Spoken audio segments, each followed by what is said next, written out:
जी प्रभु आए हैं तो गौ हत्या हो रही थी, तुमने क्या किया? प्रभु हमने तो सरकारों से कहा था ना करो, मोदी जी से कई बार अपील की कि गौ हत्या रोक दो, अब मोदी जी नहीं रोके तो हम क्या करें?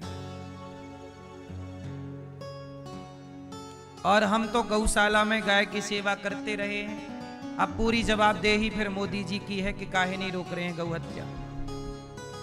भगवान फिर मोदी जी को ही पकड़ेंगे, आओ तुम कोपचे में, बताओ तुम प्रधानमंत्री थे, काहे नहीं गौ हत्या बंद किए? क्यों भाई? सवाल हमसे भी पूछा जाए और यहाँ जितने लोग हो ना, आप सबसे पूछेंगे भगवान, क्यों भैया गौ हत्या हो रही थी तब तुम कहां थे? लोकेशन दो अपनी, क्या कर रहे थे? कुछ नहीं। आप कहोगे नहीं कुछ नहीं, हम तो देख रहे थे तमाशा।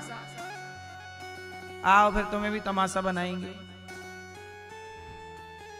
तो हम तो देखो गौ हत्या के लिए बोल भी रहे हैं, मोदी जी से प्रार्थना है कि मोदी जी गौ हत्या बंद कर दीजिए। आप सब भी बोल दीजिए एक बार, ताकि जब जाओगे भगवान से कह तो पाओगे कि हमने भी बोल दिया था मोदी जी को। रखो भी घर में दो चार, घर में रखो भी और बोलो भी, दोनों काम होने चाहिए। इसलिए तो भगवान ने हमसे जो पूछना है पूछेंगे, तो हम तो देखो अपना जवाब सबमिट करना ही पड़ेगा। तो अभी से जवाब तैयार कर लो, बोलो हाँ या ना। जवाब दाखिल तो करना ही पड़ता है ईश्वर की अदालत में। जवाबदेही तो हमारी और आपकी है कि नहीं? बोलो हाँ। अटल जी चले गए भगवान के घर। अटल जी हैं कि गए? अटल जी से भगवान पूछ रहे होंगे, बताओ गौ हत्या की के बंद की के नहीं? अब वो भी चुपचाप बैठे होंगे वहां। इंदिरा गांधी जी भी भगवान पूछ रहे होंगे, आ गई हो, चलो बताओ गौ हत्या बंद किया कि नहीं? इंदिरा गांधी जी ने तो वादा किया था संतों को कि हमें राष्ट्र प्रधानमंत्री बनाओ, हम गौ हत्या बंद करेंगे। इंदिरा गांधी जी ने बोला था, संतों से वचन, संतों को वचन दिया था। स्वामी श्री करपात्री जी को कहा था कि हम गौ हत्या बंद कर देंगे प्रधानमंत्री बनते। तो संतों ने खूब सपोर्ट किया था उनका कि आप इनको वोट दो। और बाद में जब वो प्रधानमंत्री बनी इंदिरा गांधी जी, तो संत लोगों को लगा कि अब करेंगी अब करेंगी। सारे संतों ने दिल्ली के लिए कूच किया। करपात्री जी के साथ कई गौ माता, हजारों गैया और साधु संत चले के दिल्ली। तो इंदिरा मैया ने गोली चलवा दी संतों पे, वो गाय कई मर गई गोली से और संतों को गोली। ये इतिहास के पन्नों पे लिखा है, कोई मैं नई बात नहीं कह रहा हूं। इंदिरा गांधी के जमाने पे संतों पे गोली चली थी और गाय पे गोली चली थी। ये हिस्ट्री है इस देश की।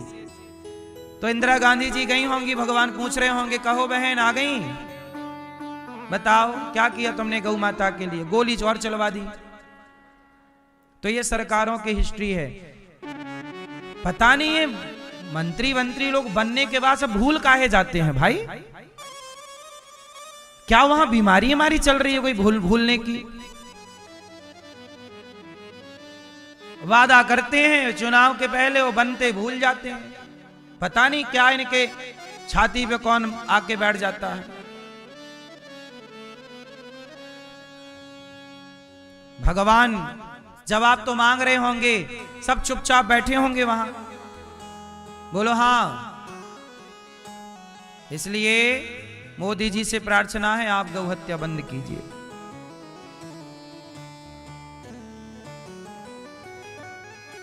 कितने लोग आप कहेंगे मोदी जी से कि गौ हत्या बंद करो?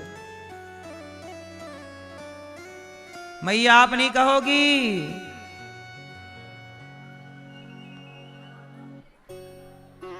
आप नहीं कहोगी? ओ लाल मैया, पीली मैया कहां चली? तुम कहने चली है मोदी जी से, जाओ कह के आओ गौ हत्या बंद करो। मैया बोली मैं अभी जाती हूं, बोल के आती हूं।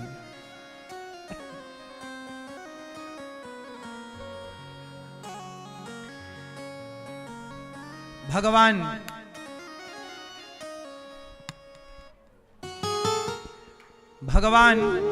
आज सारे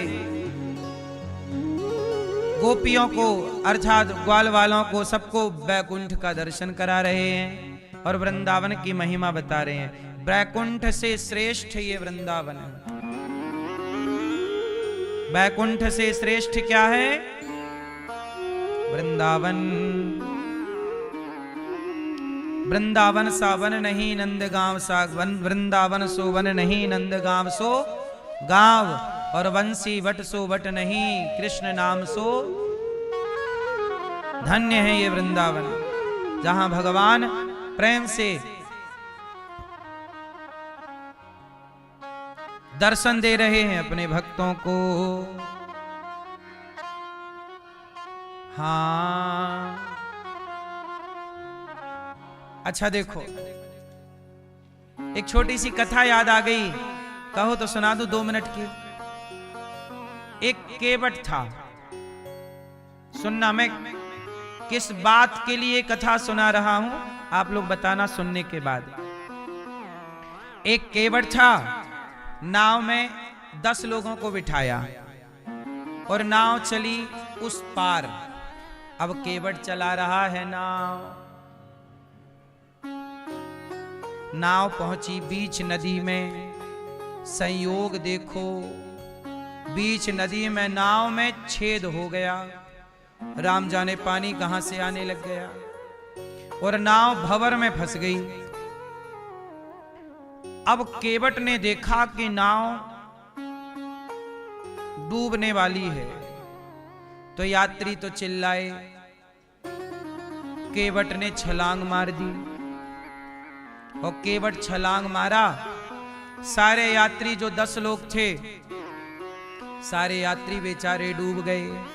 केवट ने छलांग मारी तो केवट भी मार तो जरूर दिया छलांग, उसे तैरना भी आता था, लेकिन फिर भी वो भंवर में फंस गए और वो भी बेचारा मर गया। तो 10 यात्री मारे गए और एक केवट मारा गया। ये 11 लोग पहुंचे भगवान के पास, तो यमराज जी के पास। तो यमराज जी ने कहा कि ये जो 10 लोग हैं ये गंगा जी में मरे हैं, क्योंकि वो नाव कहां डूबी थी? घटना गंगा जी की है। तो यमराज जी ने कहा कि 10 लोगों को तो भेज दो बैकुंठ, क्योंकि गंगा जी में मरे हैं तो इनकी तो मुक्ति हो गई, लेकिन एक केवट को नरक में डालो। केवट बोला, वाह प्रभु, मैं भी तो गंगा में मरा हूं, मेरे साथ अन्याय क्यों? मेरे साथ अन्याय क्यों? अब आप बताओ कि केवट को यमराज जी ने नरक भेजने की आज्ञा क्यों दी?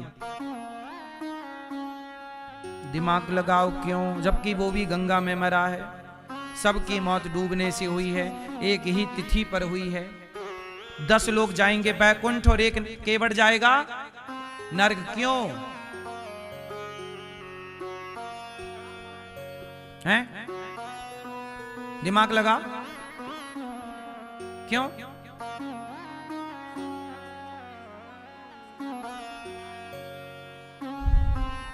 क्योंकि केवट ने उन 10 लोगों को बचाने की कोशिश नहीं की। नाव में पानी भरने लगा, भंवर में फंस गई, तो उसने भंवर से निकालने की और नाव के पानी को रोकने की जरा भी कोशिश नहीं की, और उसने अपने प्राणों के लिए कूदा था, वो नहीं बच पाया, अलग विषय है। तो भगवान बोले कि तू भी बैकुंठ जाता, कम से कम किसी के प्राणों को बचाने के लिए तो प्रयास करता, तूने प्रयास भी नहीं किया। तू केवट था, तेरे कंधे पर 10 लोगों की जिम्मेदारी थी, कम से कम तू इनमें से बच्चों को तो बचाने का प्रयास करता, तूने अपने को बचाने का प्रयास किया। तूने किसी को बचाने के लिए छलांग नहीं लगाई, और तूने नाव को भंवर से निकालने का प्रयास भी नहीं किया। भंवर में फंसी तो बस तू कूद गया कि मैं बच जाऊं, और सबको डूबने दिया तूने। इसलिए जो स्वयं के बारे में सोचता है और किसी के बारे में नहीं सोचता, वो नरकगामी होता है। काश तू किसी और के लिए छलांग मारा होता तो तू सबसे पहले बैकुंठ जाता। इसलिए मेरी मां, जब गौ माता की हत्या इस देश में हो रही है तो भगवान सवाल आपसे करेंगे ना कि तुमने प्रयास किया क्या उसको बचाने के लिए? नहीं किया तो चलो नरक चलो। इसलिए तुमने प्रयास नहीं किया, केवट ने प्रयास नहीं किया, इसलिए नरक गया। इसलिए गौ हत्या के लिए, गौ हत्या रोकने के लिए जो प्रयास नहीं कर रहे हैं वो भी नरकगामी होंगे। इसलिए प्रयास कीजिए, काम कीजिए। अपने अपने क्षेत्र के नेताओं से कहिए कि मुंह उठाए वोट मांगने मत चले आना, गौ माता की हत्या का पहले विधान रोकने का बनाओ। ऐसा, ये कथा इस गौ माता के प्रसंग की थी, इसलिए मैंने ये कथा सुना दी आपको कि देखो ये होता है कि हम अपने लिए सोचते हैं ना तो हम नरकगामी होते हैं। मरना तो सबको ही, आप भी मरोगे, मैं भी कौन सा रहूंगा, मैं भी तो मरूंगा। इंदिरा गांधी जी कौन से अभी हैं, सब चली तो गई। चाहे राजा हो या रंक, मरना सबको है। राष्ट्रपति हो या प्रधानमंत्री, मरना बस कुछ लोग अच्छा करके मरते हैं, कुछ लोग बुरा करके मरते हैं। आप देख लो कि आपको क्या करके जाना है।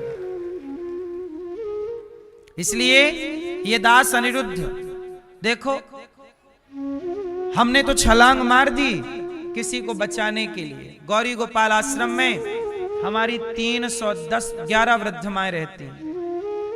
वो माएं जिनको अपनों ने साथ नहीं दिया, हमने तो इन माओं को बचाने के लिए छलांग मार दी ना। सेवा की, सेवा कर रहे, केवल अपने लिए नहीं कर रहे हैं कार्य, समाज की सेवा। 150 बच्चे गौरी गोपाल गुरुकुल में पढ़ते हैं, समाज की सेवा है ये। मैं तो अपने जवाब तैयार किए बैठा हूं कि मरूंगा तो भगवान पूछेंगे क्या क्या करके आया है, पूरी लिस्ट थमा दूंगा, प्रभु ये सब काम किया हूं। कुछ आप भी लिस्ट तैयार कर लेना मेरी माँ, क्योंकि जवाब सबको देना, बचा कौन। यहां कितने भी मौज से रह लो, लेकिन ये मौज मस्ती छोड़ के एक दिन वहां जाना ही जाना है। इस सच्चाई को कोई भूले ना। आज भगवान ने बांसुरी बजाई, भगवान पिता रात्रि शरदोत्फुल्य मल्लिका वीक्षरन्तुं मनश्चक्रे योग मायामुपाश्रितः।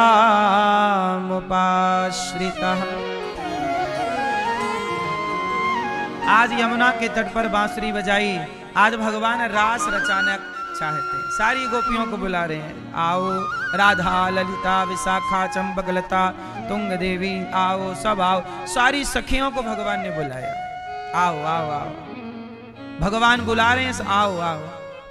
किसे? राधा ललिता। गोपियां काम छोड़ छोड़ के गाय दो रही थी एक, दोहंत्यो भी यो काश्चित दोहम हित्वा समुत्सुका। सब काम धाम छोड़ छोड़ के गोपियां दौड़ पड़ी। कृष्ण ने पुकारा, सारा काम छोड़ के चल पड़ी। अब भगवान सब गोपियों को बुला रहे हैं, गोपियां आ रही हैं।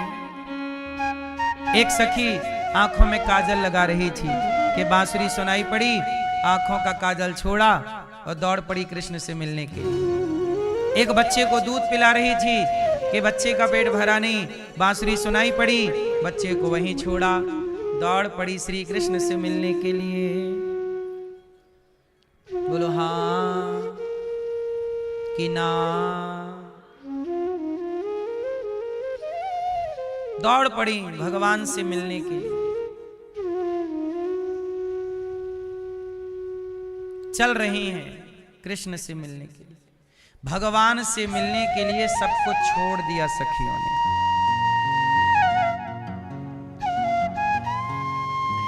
अच्छा ये बताओ, जीवन में किसका महत्व ज्यादा है, काम का कि राम का? किसका महत्व ज्यादा है? काम बड़ा कौन है, काम कि राम?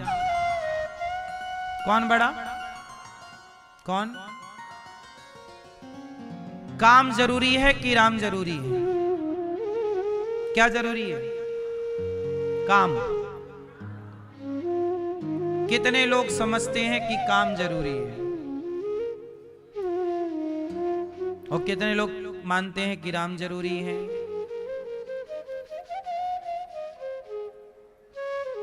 राम जरूरी है, काम भी जरूरी है, पर काम से पहले राम जरूरी है। क्योंकि जब आप कोई काम के नहीं रह जाओगे तब भी राम रहेंगे। राम नाम सत्य है। क्योंकि राम तो आपके जन्म के पहले भी राम है और आपकी मृत्यु के बाद भी। इसलिए काम जरूरी है, पर काम करते हुए राम को ना भुलाइए। क्योंकि राम को भूल जाओगे तो आप जब पड़ जाओगे चिता पे, अर्थी पे, तब भी लोग राम नाम ही पुकारेंगे। इसलिए कहते ना, आखिरी समय अंते नारायण स्मृति। मरते समय किसका नाम आना चाहिए?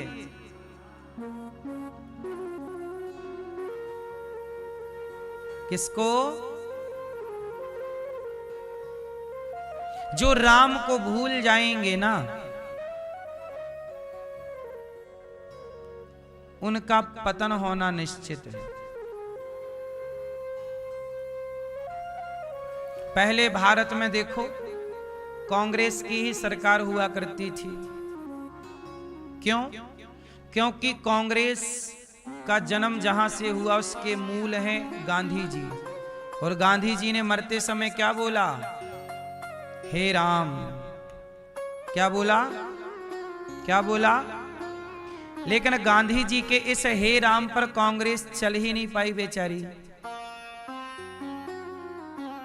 यदि हे राम पर चल पड़ती तो कांग्रेस का कोई कुछ ना बिगाड़ पाता।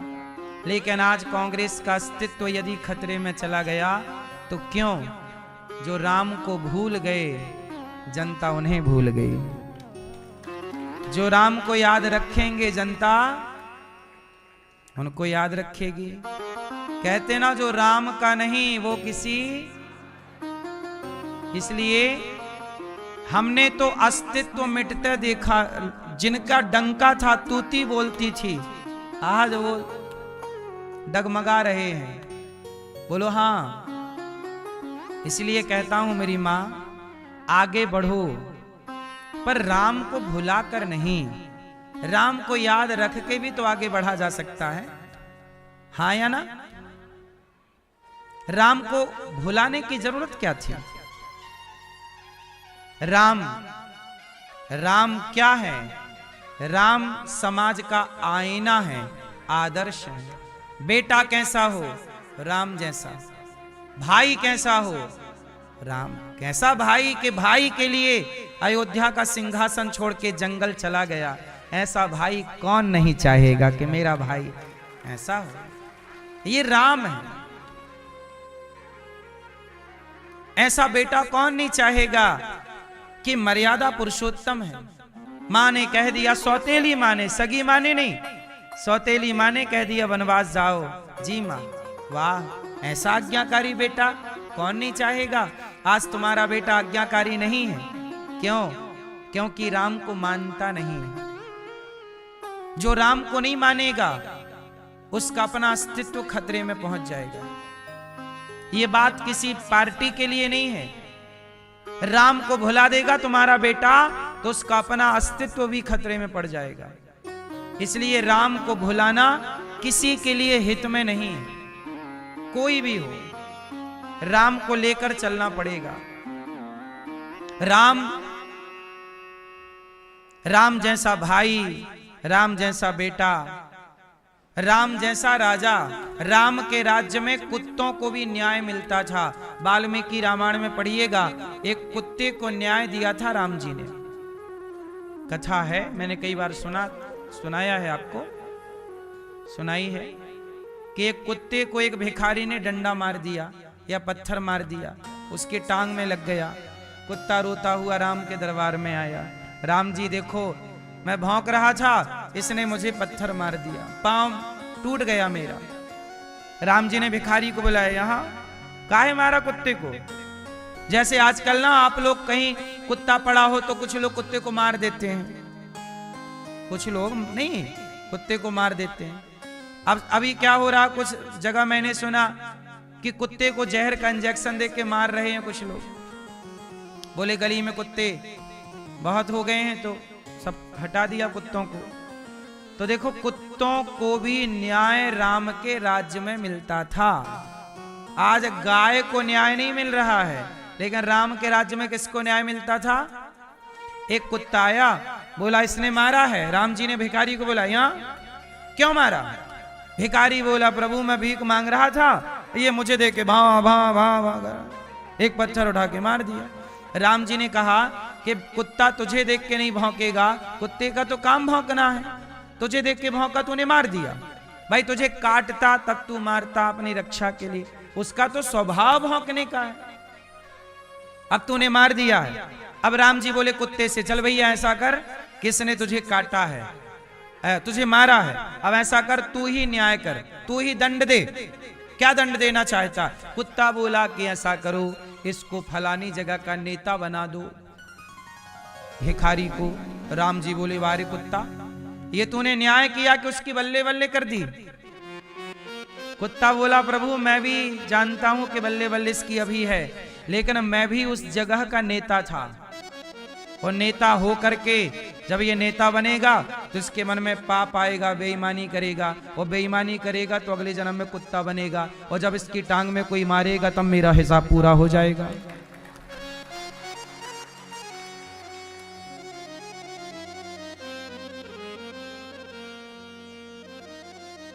तो राम के राज्य में किसको न्याय मिला?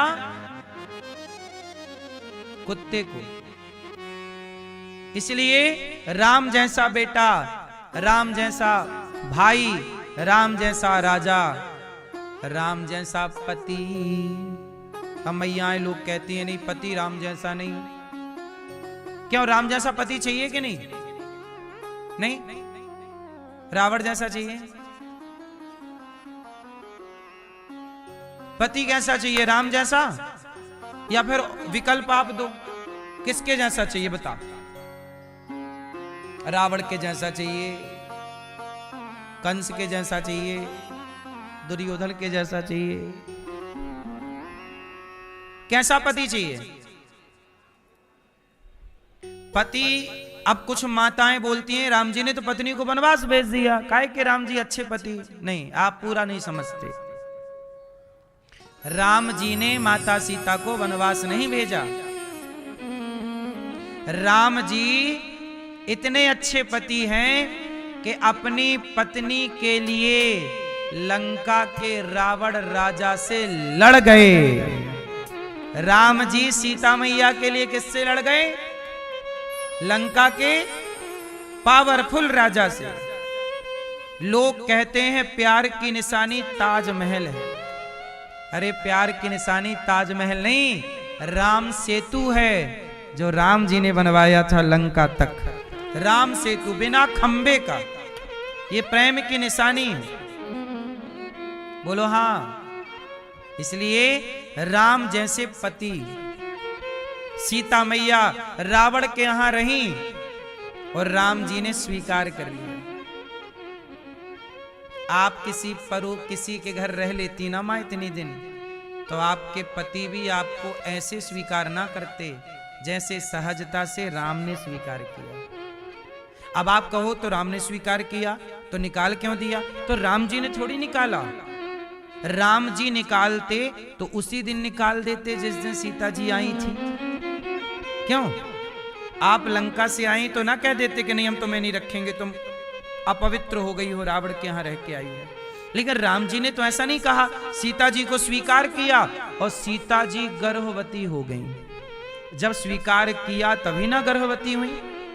सीता मां जब गर्भवती हुई तब किसी तीसरे व्यक्ति ने, थर्ड पर्सन ने बोला, एक धोबी ने बोला अपनी पत्नी को कि मैं तुझे नहीं रखूंगा, तू रात को कहां रह गई थी? बोली मैं पानी बरसने लगा था, काम करने गई थी, तो केवट नाव चला नहीं पा रहे थे, तो रात को मैं उन्हीं की बहन मतलब उनकी पत्नी के संग सो गई थी, वहीं रुक गई थी उनके घर पे। केवट बोला, नहीं वो धोबी बोला कि नहीं, मैं तुझे नहीं रखूंगा, मैं कोई राम छोड़ी हूं कि रावण के यहां रहकर आई सीता जी और रख लिया। अब ये धोबी की बात थी, धोबी ने सीता मैया पे आरोप लगाए हैं, राम जी ने नहीं। अच्छा बताओ, सीता मैया पे आरोप राम जी ने लगाए कि धोबी ने? कौन ने आरोप लगाए? धोबी ने। तो फिर इसमें राम जी दोषी भय कि धोबी दोषी हुआ? लेकिन दुनिया किसे दोषी मानती है? राम को। दोष हमेशा बड़े का देखा जाता है, छोटे का नहीं। इसलिए राम को लोग दोषी मानते हैं, जबकि राम का तो कोई दोष है ही नहीं। राम को थोड़ी संदेह था, राम तो खूब प्रेम से रहते हैं सीता जी के संग। धोबी ने भर दी, हवा फैला दी कि पता नहीं रावण के यहां रही थी, कैसी हैं। अब ये बात उड़ती उड़ती राम जी के कानों तक आई कि कोई मेरी पत्नी को ऐसा कह रहा है। अब आप लोग कहोगे कि अच्छा राम जी ने पड़ताल की कि क्या बात चल रही है, तो समाज में बात फैल चुकी थी। अच्छा आप लोग बताओ कि जब धोबी के द्वारा समाज में ये बात चली गई कि रावण के यहाँ सीता जी रही हैं, पता नहीं कैसी हैं, पवित्र हैं कि अपवित्र हैं। अब आप लोग मुझे बताओ कि इस परिस्थिति में राम को क्या करना चाहिए? क्या करना चाहिए? राम सीता मां को अपने पास रखे रहते तो समाज लांछन लगाती रहती। बोलो हाँ। समाज रोज बोलती, अरे देखो जरा सीता जी ऐसी हैं, देखो जरा। और आप एक ही बात रोज अपने चरित्र के बारे में सुने तो क्या आप सुन पाओगे? क्या आपके पति सुन पाएंगे? आप पवित्र हो, आपके पति को पता है कि आप पवित्र हो, लेकिन समाज बोल रही है, तो समाज के लिए क्या निर्णय होना चाहिए? अच्छा राम जी केवल पति होते तो राम जी कभी सीता मां को वनवास ना देते, भाई मैं पति हूं, तुम्हें जो बोलना है मुझे या मेरी पत्नी के लिए बोलते रहो। लेकिन राम जी केवल पति नहीं थे, राम जी अयोध्या के राजा हैं, और राजा का धर्म था कि वो प्रजा की बात सुने। राजा का धर्म क्या है? कि वो प्रजा की बात सुने और प्रजा की बात सुने। देख लो जरा, राम ऐसे राजा हैं कि पत्नी को कोई कुछ कह रहा है तो राम जी उसकी भी बात सुन रहे हैं, और हम लोग गौ माता के लिए कह रहे हैं तो सरकारें जनता की बात नहीं सुन रही। ये अंतर है राम राज्य में और आज के राज्य में। तो राम जी ने सुन ली बात। क्या चाहते हो? लोग बोले कि ये तो देखो रावण के यहां रही हैं, ऐसा करें कि सीता जी अग्नि परीक्षा देके प्रूफ करें कि पवित्र हैं। अब सारी जनता क्या बोल रही है कि सीता मां क्या दें? अग्नि परीक्षा लो। अब राम जी ने कहा सीता जी से कि सीता जी ऐसा है कि आप अग्नि परीक्षा दे दो। ये जनता है बोल रही है, दे दो। सीता जी बोली कि चलो आज मैं इनके सामने अग्नि परीक्षा दे दूंगी, कल दूसरे लोग आएंगे वो कहेंगे पता नहीं शुद्ध हैं कि अशुद्ध हैं, क्योंकि उस जमाने में वीडियो तो थी नहीं कि एक बार बना ली सबको दिखा दी। भाई आज यहाँ इतने 1000 लोग हैं, 10,000 लोग हैं, तो 10,000 के सामने देंगी तो 10,000 लोग ही देखेंगे, लेकिन जो बाकी के लोग हैं वो कहेंगे अरे हमने थोड़ी देखी है। तो सबको फिर देती रहे परीक्षा। सीता मैया बोली कि प्रभु ऐसा है कि जहां भरोसा ना हो वहां रहना नहीं चाहिए। जहां भरोसा ना हो वहां रहना। तो सीता मैया ने कहा कि प्रभु मैं अग्नि परीक्षा तो अभी दे सकती हूं, लेकिन मैं अग्नि परीक्षा देने के बाद, कोई भी परीक्षा देने के बाद ऐसी समाज के बीच में अब रहना नहीं चाहती। लेकिन आपके बच्चे मेरे पेट में हैं, यदि मैं चली गई तो ये बच्चे भी चले जाएंगे। इसलिए सीता मैया ने राम जी से कहा कि प्रभु कुछ ऐसा कीजिए कि जब तक आपके बच्चे मैं आपको नहीं सौंप देती तब तक मुझे थोड़ा दूर कर दीजिए इन लोगों से। ऐसी समाज में क्या रहे। सीता मैया बोली कि मैं संतों के पास रहूंगी। देखो, सीता जी पर समाज को भरोसा नहीं था, पर सीता जी पर संतों को भरोसा था। हाँ या ना? याद रखिएगा, सदा से सताए गए व्यक्ति के साथ सदा से साधु संत खड़े रहे हैं, चाहे वो सताई गई सीता माता ही क्यों ना हो। साधु संत सदा सताए गए लोगों के संग खड़े रहे। राम जी ने सीता मां को, अच्छा सीता मां बोली कि मुझे इन लोगों के बीच में नहीं रहना। अच्छा, इसी बीच में एक घटना और घट गई, कहो तो बताऊं।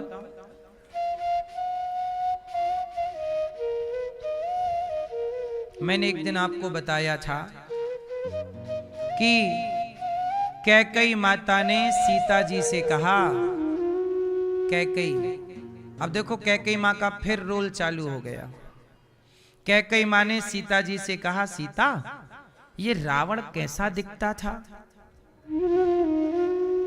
सीता जी बोली, मैंने तो कभी देखा नहीं। अरे तुम तो लंका में थी।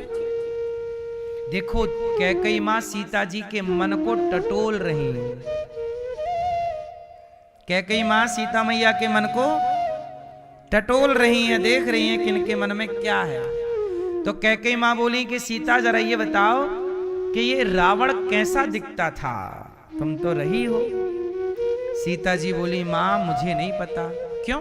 तुम तो लंका में थी। मां मैं थी जरूर, पर मैं रावण की ओर आज तक कभी नजर उठा के मैंने देखा नहीं।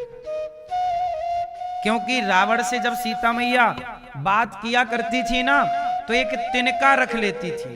तृणधरियोट कहत वैदेही। रावण यहां खड़ा होता था और सीता मैया तिनका को देखकर रावण से बात करती थी। किसकी ओर देखती थी? तिनके की ओर देखती थी।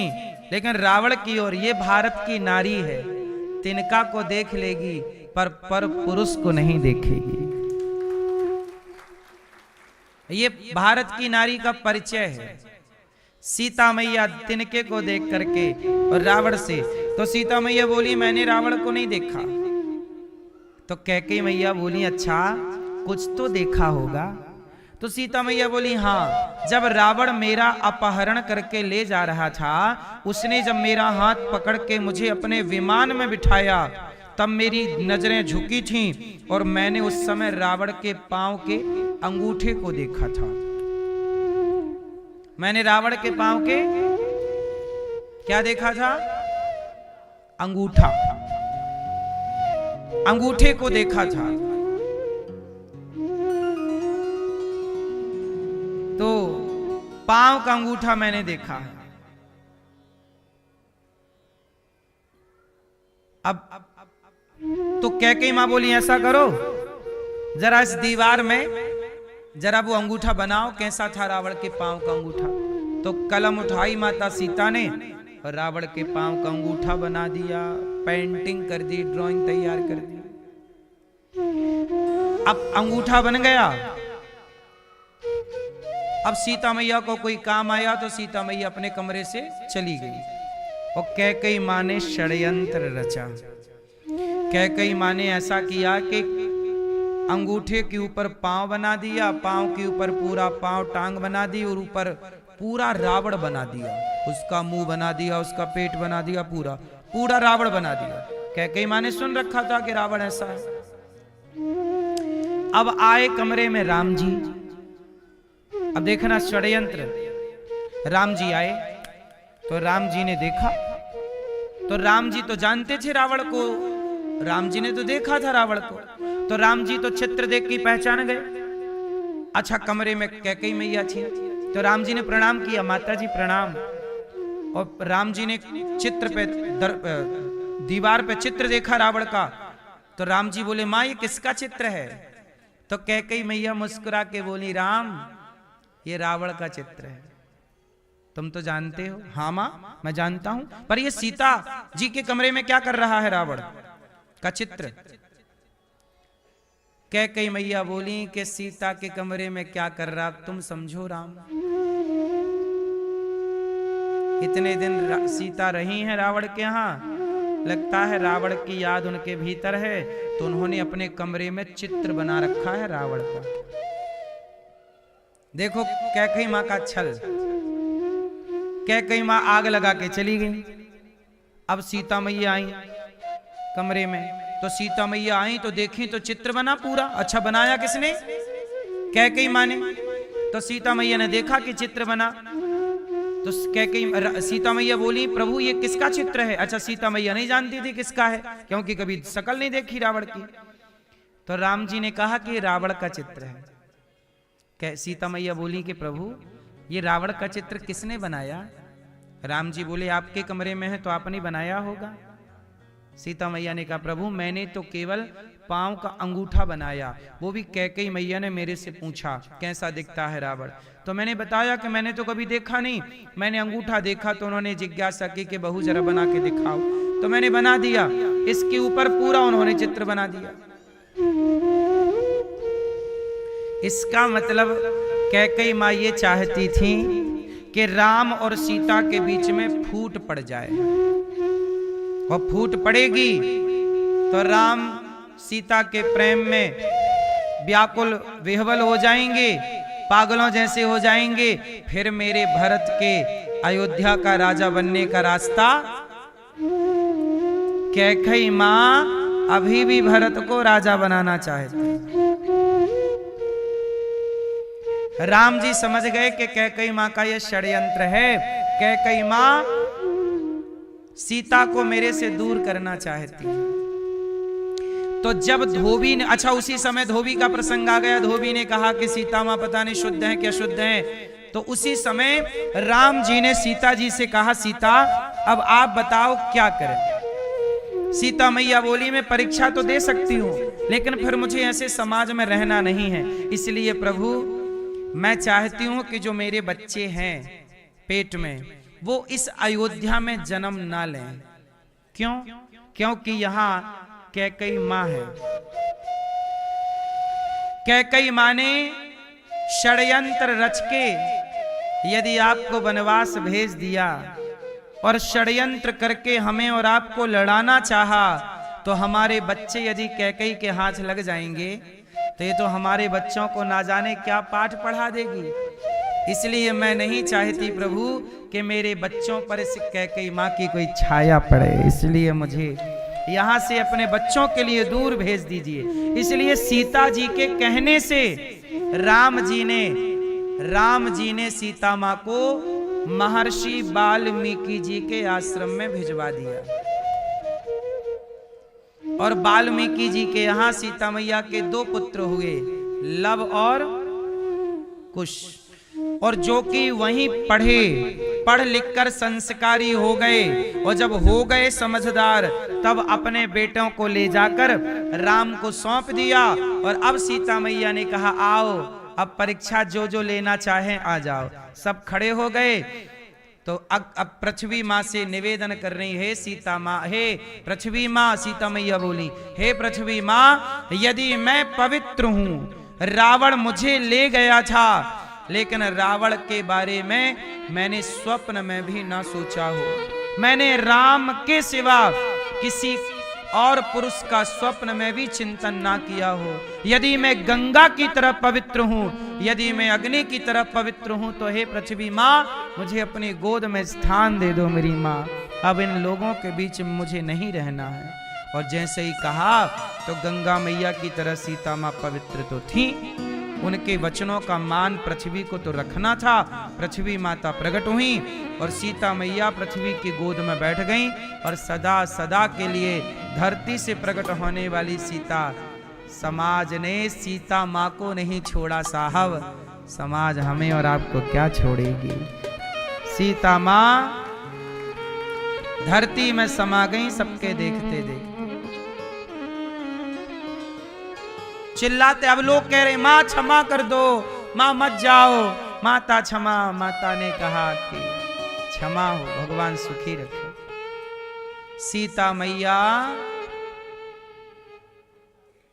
समा गई, लव कुश राम के हाथ में। अब बताइए, ये पूरी कथा सुनने के बाद बताओ आपको किसका दोष नजर आया सीता मैया के वनवास में। ये पूरी कथा है। अभी इस कथा में भी कुछ और कथाएं शेष हैं, लेकिन इतना जितना आपने सुना, इस पूरी बात को सुनने के बाद बताओ दोषी कौन है? सीता मां के वनवास का दोषी कौन? कौन?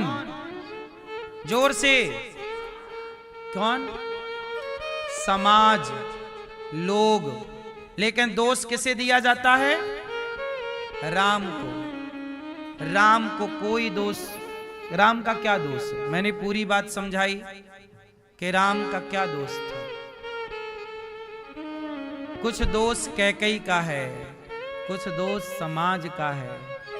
इसलिए कहता हूं कि दोष समाज क्या कहती है कहने दो, लोग क्या बोलते हैं बोलने दो, आप तो अपनी मस्ती से चला करो अपने लक्ष्य की ओर।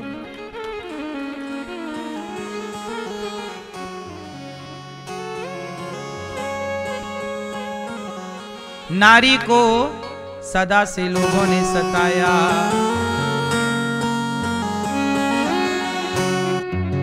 हो नारी का भाग्य भगवन तूने कैसा बनाया है। नारी का भाग्य भगवन। नारी के भाग्य में क्या है? केवल दुख, केवल कष्ट। चाहे नारी किसी भी युग की क्यों ना हो। नारी का भाग्य भगवन, नारी का भाग्य भगवन तूने कैसा बनाया है।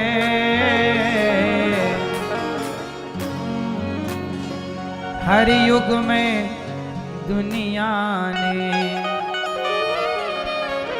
इसे कितना सताया है।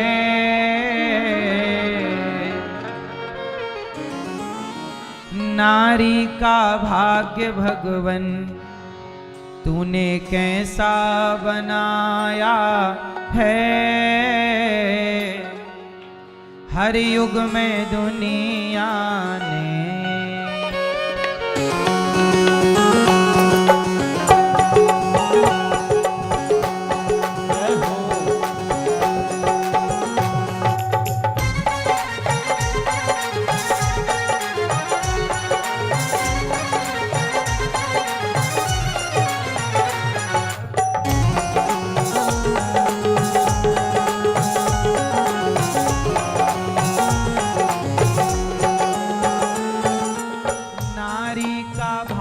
भगवन तूने कैसा बनाया है। नारी का भाग्य भगवन तूने कैसा बनाया है। हर युग में दुनिया ने इसे कितना सताया है। हर युग में दुनिया ने इसे कितना सताया है। नारी का भाग्य भगवन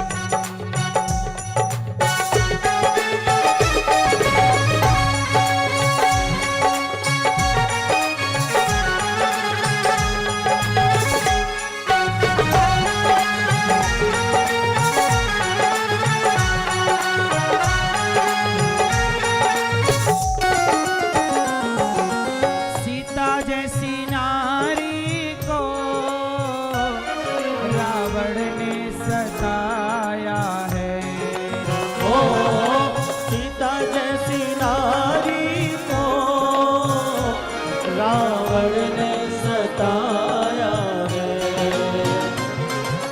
सीता जैसी नारी को रावण ने सताया है। ओ सीता जैसी नारी को रावण ने सताया है। उनकी प्रजा ने उनको, उनकी प्रजा ने उनको देखो घर से निकाला है। उनकी प्रजा ने उनको देखो घर से निकाला है। उनकी प्रजा ने उनको मिथ्या दोष लगाया है। उनकी प्रजा ने उनको मिथ्या दोष लगाया है। नारी का भाग्य भगवन,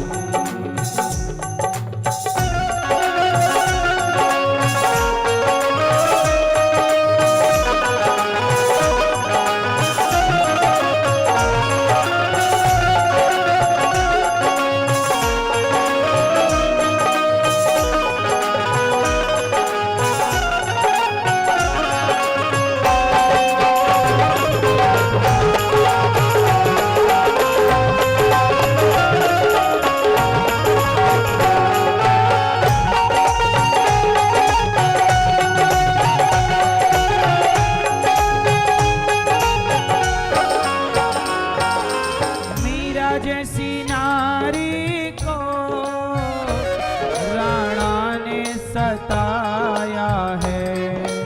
ओ मीरा जैसी नारी को राणा ने सताया है। नारी चाहे सीता जैसी हो या मीरा जैसी, समाज ने सताया दोनों को। मीरा जैसी नारी को राणा ने सताया है। हाँ मीरा जैसी नारी को राणा ने सताया है। उनके ससुर ने उनको,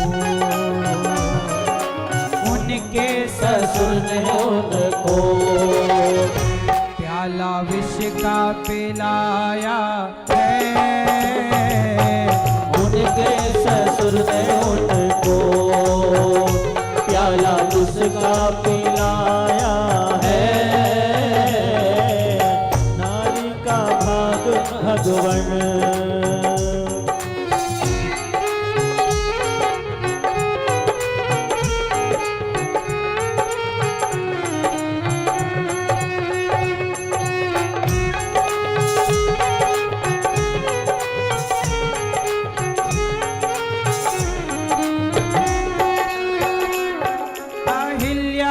अहिल्या जैसी नारी को इंद्र ने सताया है।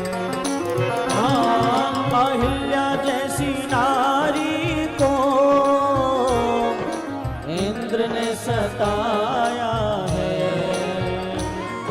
इंसानों ने छोड़ दो, देवताओं ने भी सताया है यहाँ की नारियों को। अहिल्या जैसी नारी को इंद्र ने सताया है। हाँ अहिल्या जैसी नारी को इंद्र ने सताया है। उनके पति ने उनको, उनके पति ने उनको पत्थर का बनाया है। उनके पति ने उनको पत्थर का बनाया है। नारी का भाग्य भगवान,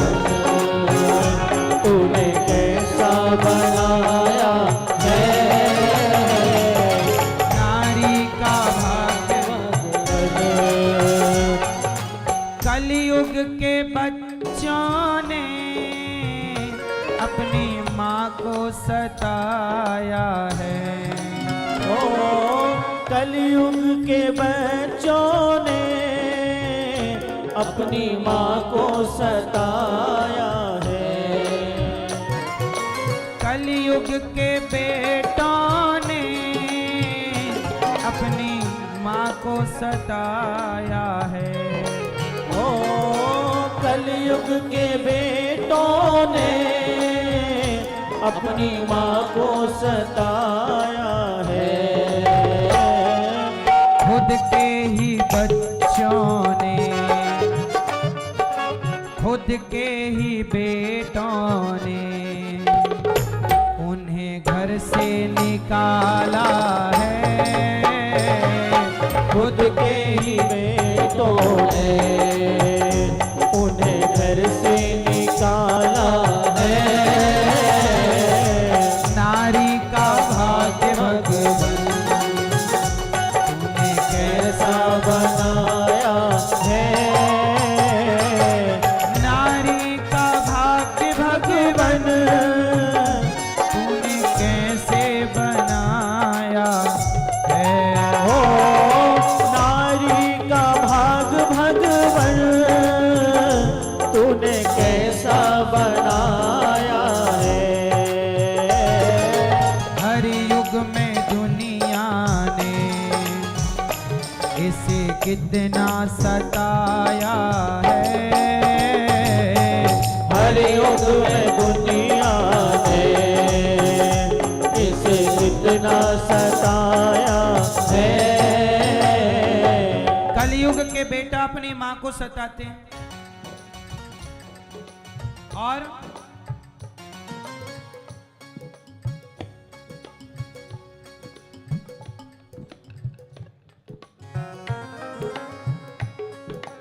कलयुग में नारी को पति ने सताया है। ओ कलयुग में नारी को पति ने सताया है। उनके ही पतियों ने, उनके ही पतियों ने उन्हें जिंदा जलाया है। उनके ही पतियों ने उन्हें जिंदा जलाया है। किन्होंने जिंदा जलाया? जिन्होंने दहेज की डिमांड। कलयुग में नारी को दहेज ने सताया है। ये दहेज, दहेज के कारण सब पति नहीं, कुछ पतियों ने दहेज के चक्कर में पत्नियों को जिंदा जलाया है। हाँ या ना? इसलिए लालच ना हो, इंसान की कदर करो। जिस माँ ने तुम्हें पाला, जिस माँ ने तुम्हारी सेवा की, उस माँ को अपने से दूर ना करो, उस माँ को ना विदा करो। कलयुग में नारी को दहेज ने सताया है। ओ कलयुग में नारी को दहेज ने सताया है। उनके ही पतियों ने लालचवश, उनके ही पतियों ने उन्हें जिंदा जलाया है। उनके ही पतियों ने उन्हें जिंदा जलाया है। नारी का भाग भगवन तूने कैसा बनाया है। नारी का भाग्य भगवान तूने कैसा बनाया है। नारी का भाग्य भगवन तूने कैसा बनाया। तूने कैसा कैसा बनाया है।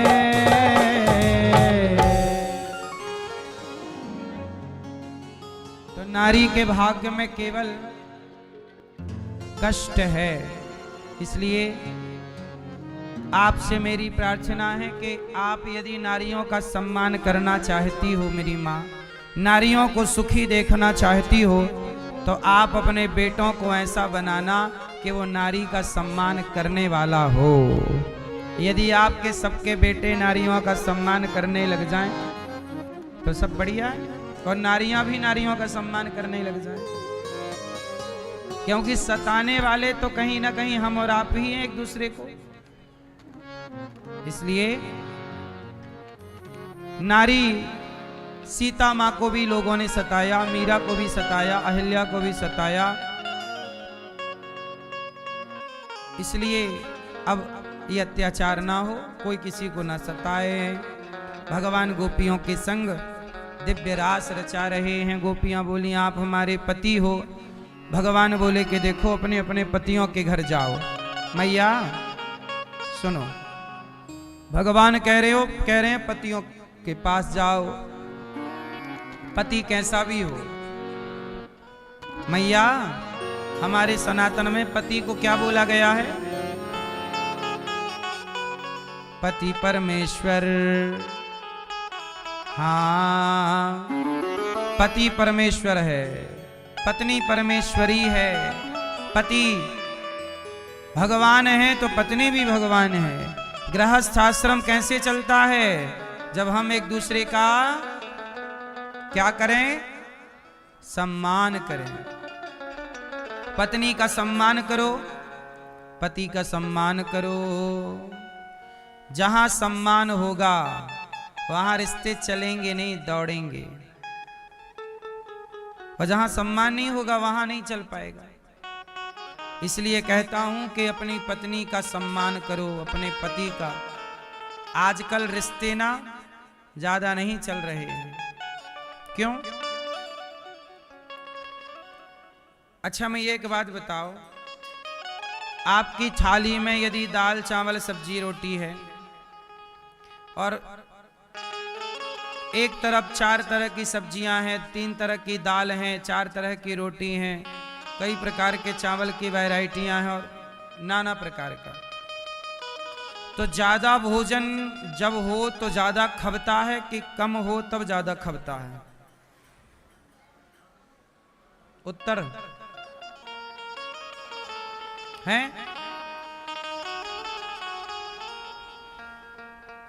यदि वैरायटियां ज्यादा हो जाएं तो भोजन का स्वाद बना रहता है कि नहीं है? यदि आपके पास दाल चावल सब्जी रोटी है तो आप वही खाओगे और वही अच्छी लगेगी। पर और भी विकल्प हो जाए तो फिर वो दाल चावल सुहाएगी नहीं। बोलो हाँ, सही है। इसलिए रिश्तों में विकल्प नहीं होना चाहिए। रिश्तों में क्या नहीं होना चाहिए?